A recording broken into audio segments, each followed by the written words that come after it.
Rajnagar block প্রশাসন ও রাজনগর পঞ্চায়েত সমিতির উদ্যোগে স্বেচ্ছায় রক্তদান শিবিরের আয়োজন করা হয়। 29 সেপ্টেম্বর রবিবার হাজির ছিলেন সিউড়ি বিধানসভা কেন্দ্রের বিধায়ক বিকাশ রায় চৌধুরী, রাজনগর সমষ্টি উন্নয়ন আধিকারিক শুভাশিস চক্রবর্তী, রাজনগর পঞ্চায়েত সমিতি পূর্ত কর্মাধ্যক্ষ সুকুমার সাধু, রাজনগর থানার ওসি শামীম খান সহ প্রমুখ।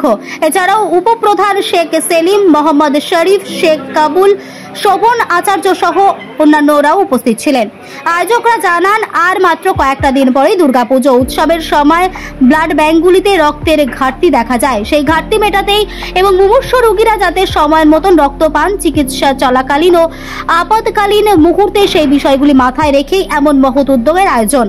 তারা আরো জানান, এলাকার সকল দুর্গাপুজো কমিটি এক্ষেত্রে বিশেষ সহযোগিতা করেছে। পুরুষ মহিলা নির্বিশেষে যুবক যুবতীদের অনেকেই এদিন স্বেচ্ছায় রক্তদানে এগিয়ে আসেন। এমন উদ্যোগে প্রশংসা করেছে অনেকেই। বীরভূমের রাজনগর থেকে মোহাম্মদ সফিউল আলমের report, smile India news Bangla.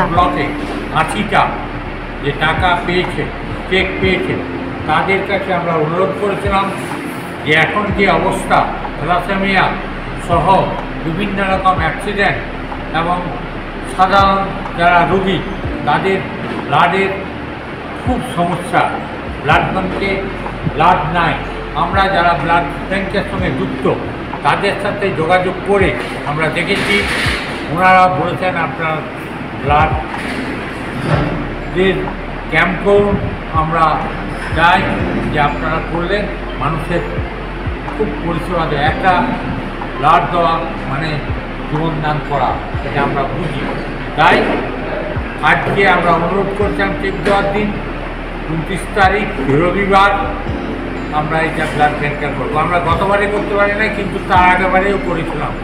এই আমরা যতদিন থাকবো প্রত্যেক বছর আমরা এই পূজা কমিটিকে অনুরোধ করব, প্রত্যেকটা কমিটি যারা 2 জন করে আছেন